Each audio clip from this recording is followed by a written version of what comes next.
Going on, True Boxing here, and I'm here to do another video.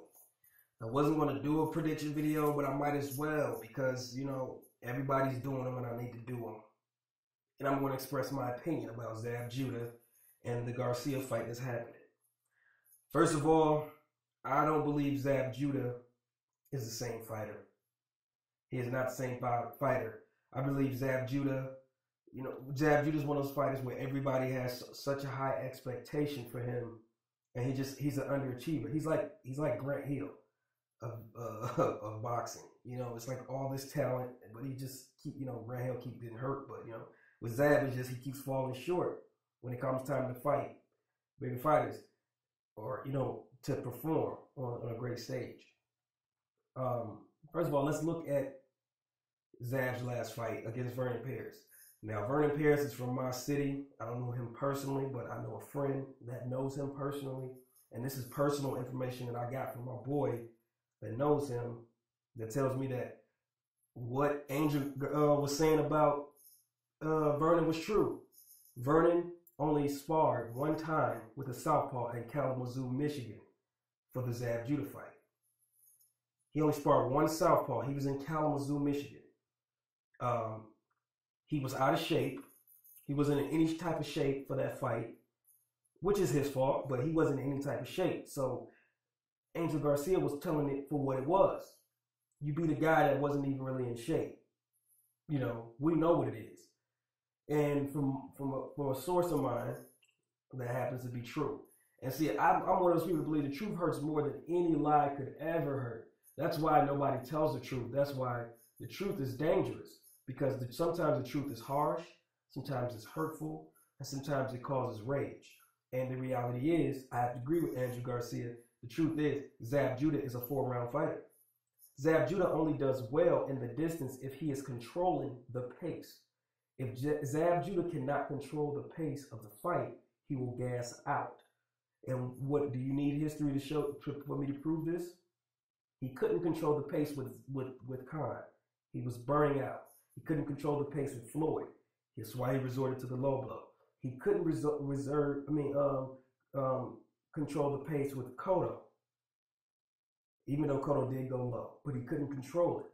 And every time, even with Clyde, you will see Zab fold. Pressure makes him fold. He can't handle pressure. He just can't. He'll do something stupid. Even in the Kalamazoo fight, a lot of people say, he got lucky. Look at the second round. In my opinion, the second round, Kalamazoo made an adjustment. And I believe that would have been inevitable. It probably would have happened anyway. He probably would have knocked Zab out anyway. But let's get into this fight.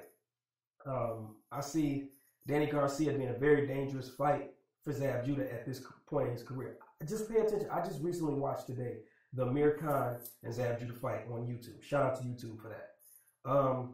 And I noticed that Zab was not cut, but was swelling the fuck up. He was swollen up after the first round.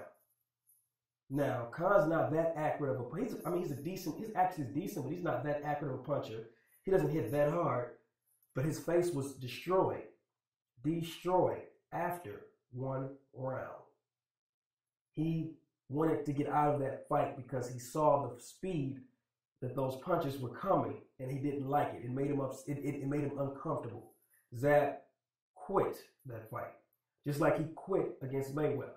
He knew he was about to be stopped against Mayweather. And I tell people all the time, to me, what Zab did with the low blow was the equivalence to, you ever played anybody in like Madden and you just blowing them out and you basking in your glory. You like, yeah, I'm beating that ass. And then right before you was finna, score your last touchdown or whatever, or the quarter was finna run out the fourth quarter, they reset the game. It's like they took your victory. And that's what I feel like Zab did against Floyd. He knew he was about to get knocked out or stopped. And he was like, fuck that, you're not stopping me. I'd rather get a point taken or anything. You get what I'm saying? It's not gonna happen. That's his pride. And I just feel like he quits when shots, when he can't take the pressure. And prime example, I watched the Baldomir fight again. Now I'm gonna touch on something that Blood Boxing said that I totally agree with, and that's sometimes will can match skill. And case in point was Baldomir. Baldomir came in there with the will to win that fight. I will not be denied. I got family, I got kids, motherfucker. You are not winning this fight. I don't have the skill, I don't have the speed, but my will. And as a man, I'm not losing this fight. And now in hindsight, that I think back about it, people say, oh, it was a fluke. But in hindsight, the things that beat Zab Judah, Baldomir encompasses. He's tough. He's a come forward fighter. He puts pressure on you.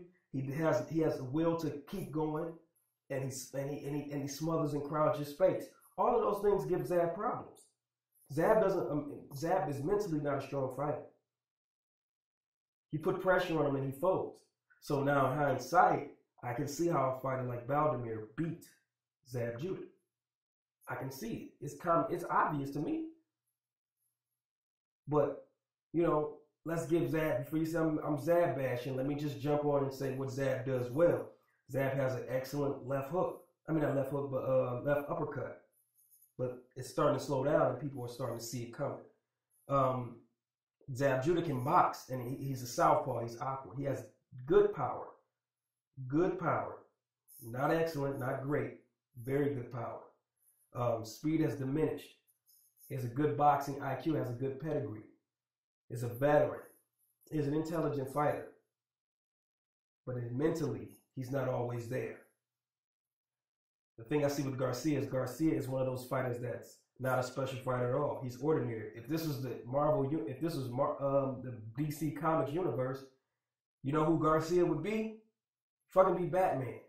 He's fucking human against all these people with superpowers in his, versus you got people who are super strong, super tough, can punch hard, got good speed. He would be fucking Batman. Nothing special about him. But his attribute that makes him special, at least in my opinion, is he's a well-rounded fighter. He's good in every aspect. Where some fighters like Zab lack a certain ability, he makes up for it.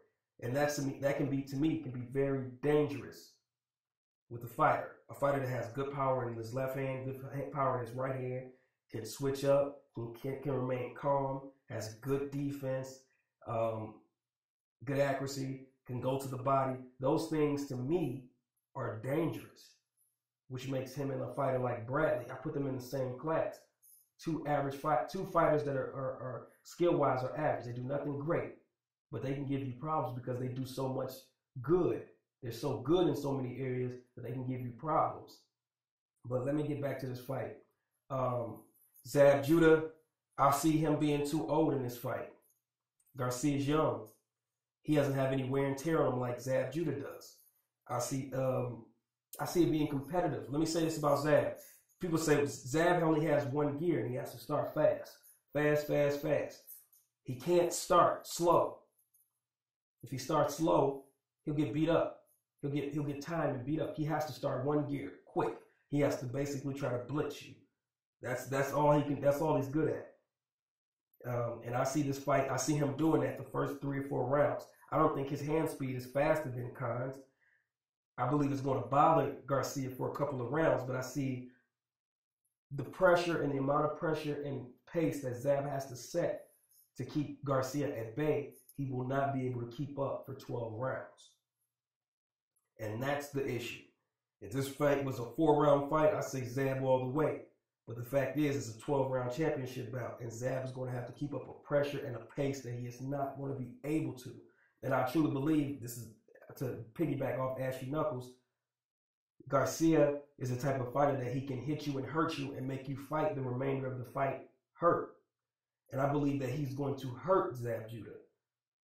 And Zab Judah is going to find out how hard this guy hits, and he's not going to like it. So I'm going to predict. I don't believe straddles. Sorry, Dwyer. I believe that's kind of bullshit. Pick a winner and stick to it. But I get his point because he's for gambling, so he's trying to get you to maximize profits. But I see this fight going with Garcia being too young, too strong, and he's going to find out Garcia is not as slow as he thinks he is, and that this is not Vernon Paris. So I see Garcia hurting Judah, maybe even dropping him, but I ultimately see him knocking Judah out by 8 rounds.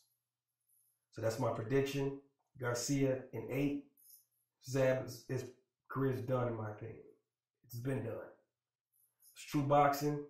I'm out.